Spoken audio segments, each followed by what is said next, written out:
Hello everyone. In this video, I will show you how to use ChatGPT to write code.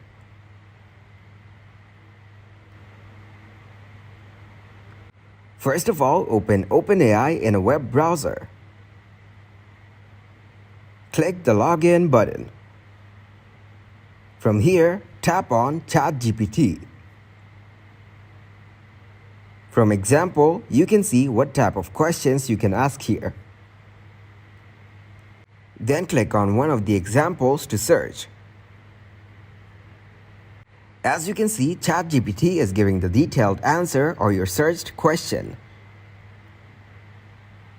Go back to the OpenAI page and tap on ChatGPT again. Then paste the question you want to get the answer to. For example, write a C hash that accepts a guide as a string and returns a base 64 version of the guide. Write your question, then click to send it.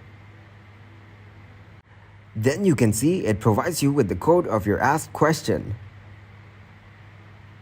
Copy a code by clicking on this button. Then send a new message as "Show me the new code for get greeting." It provides you the updated version of the code that includes a get greeting method. Copy this code as well.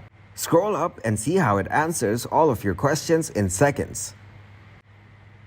Thanks for watching, and please leave a like, subscribe, and share.